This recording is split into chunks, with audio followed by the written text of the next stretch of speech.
Hello everyone, અમારી YouTube channel Akshay પાત્ર કુકબુકમાં તમારું સ્વાગત છે. તો આજે આપણે કીડિયારું પૂરવાનું મહત્ત્વ અને કીડિયારું કેવી રીતે પૂરવું એ જણાવશું. તો ચેનલમાં હજી નવા હોય તો ચેનલને સબસ્ક્રાઈબ ન કરી તો સબસ્ક્રાઈબ કરો, સાથે લાઈક કરો, શેર કરો અને કમેન્ટ બોક્સમાં કમેન્ટ કરી દો. સૌથી પહેલાં આપણે લઈ લીધો છે ઘઉંનો જાડો લોટ છે,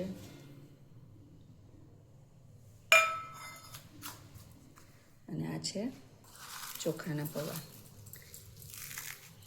ચોખાના પૌવા તમે કીડિયારામાં એડ કરો ને એનાથી આપણી દરિદ્રતા દૂર થાય એ કહેવત છે. જો આને તમારે દળવા હોય તો દળી શકો.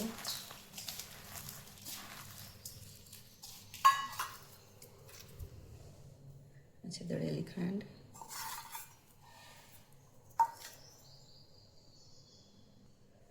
આ છે દળ્યા વગરની આખી ખાંડ,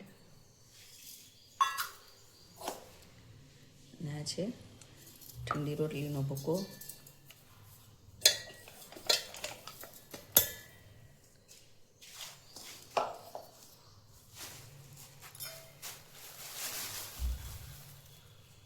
આ છે સિંગદાણાના, જે આપણે ફોતરા ઉતાર્યા હોય એની ફોતરા છે.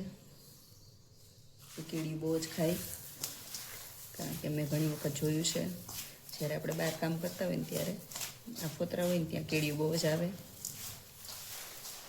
તો ખાસ કરીને જો આપણે કીડિયારું પૂરીને ત્યારે આપણે શનિ અને રાહુના દોષમાં જો આવતા હોય ને તો એના દોષ દૂર થાય. સાથે કીડિયારું પૂરવાથી લક્ષ્મીની પ્રાપ્તિ થાય અને આપણા ઘરમાં જે નકારાત્મક ઉર્જા હોય ને એ દૂર થાય. અને પિતૃદોષમાં પણ ઘણા બધા ફાયદા થાય, કારણ કે આ અબોલ જીવને આપણે કીડિયારું પૂરી ત્યારે પિતૃઓ આપણી ઉપર રાજી થાય. તો હવે આપણે આમાં એડ કરશું ઘી. જો 1 ચમચો લઈ લીધો છે ઘી.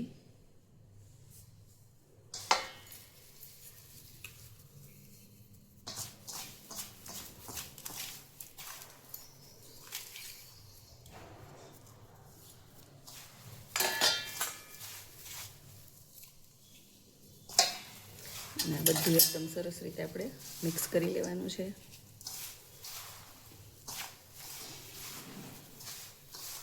જે કહેવાય છે ને કે કર્મનો સિદ્ધાંત છે, જો આપણે કોઈ અબોલ જીવના પેટ ભર્યા હોય તો ભગવાન આપને હંમેશા સુખી રાખે અને સમૃદ્ધિ પણ એટલી જ આપે.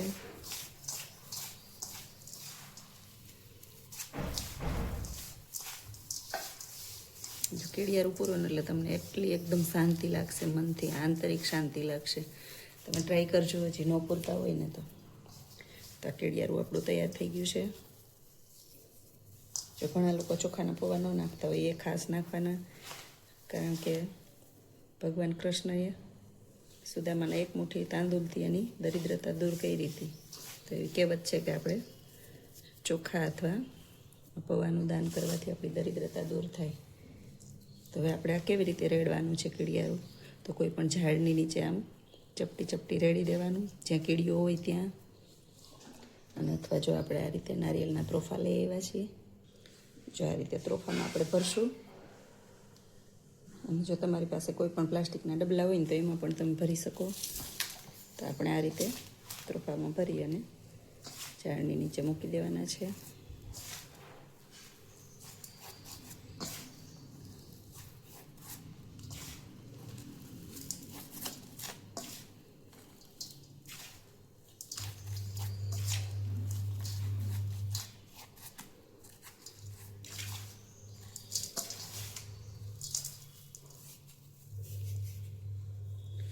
જો આ રીતે કીડીઓ એકદમ એવી સરસ આવશે ને, આમાં તમે જોઈજો.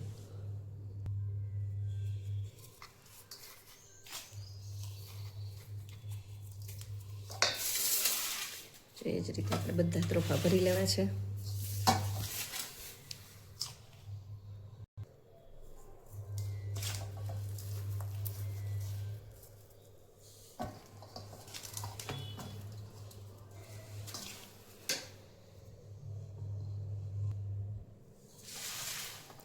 જો આ રીતે આપણે ત્રોફા તૈયાર કરી લીધા છે.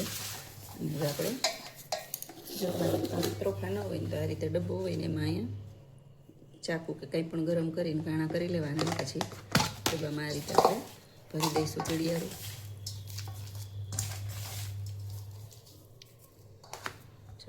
આપણે કાણા કરી લઈશું. જે આ રીતે કાણા કરી લીધા છે આપણે, અને ઢાંકી દેવાનું છે.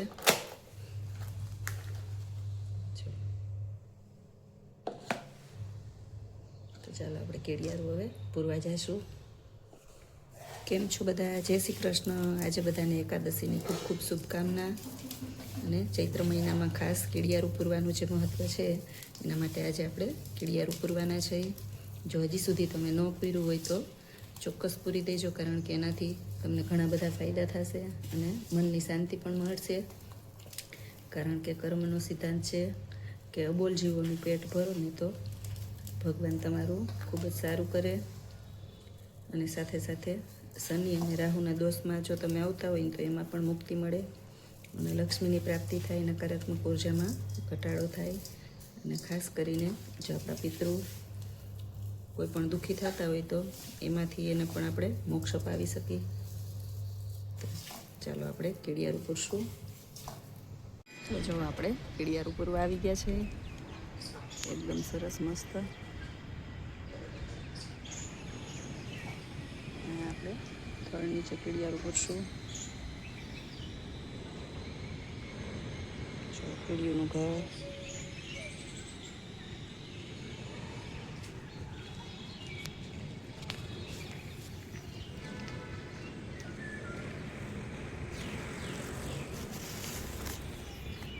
આવી રીતે થળમાં આપણે કેડિયારું રાખી દેવાનું છે.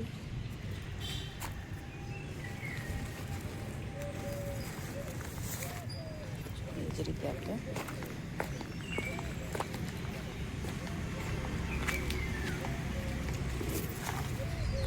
જો અહીંયા પણ એટલી છે કેડિયું. બધા કેડિયારું પૂર્યું જ છે. નારિયેળનો ત્રોફો અહીં રાખી દઈશું. જો ડબ્બો પણ આ રીતે આમ ઊંધો રાખી દઈશું, કારણ કે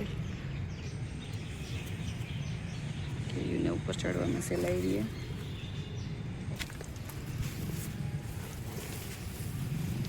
જો આ રીતે છૂટું તમે ત્યાં કેળિયું હોય ને ત્યાં રેડી શકો. જો અહીંયા છે કેળિયું.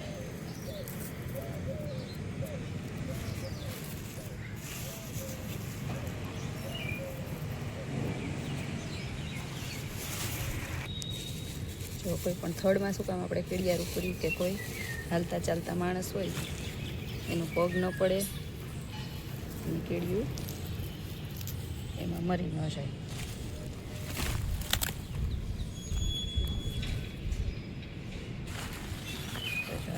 તમને મારો વિડીયો પસંદ આવ્યો હોય તો ચેનલને લાઈક, શેર અને સબસ્ક્રાઈબ કરવાનું ભૂલતા નહીં.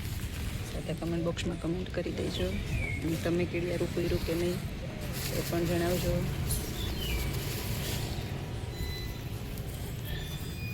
બધી કીડીઓના ઘર છે.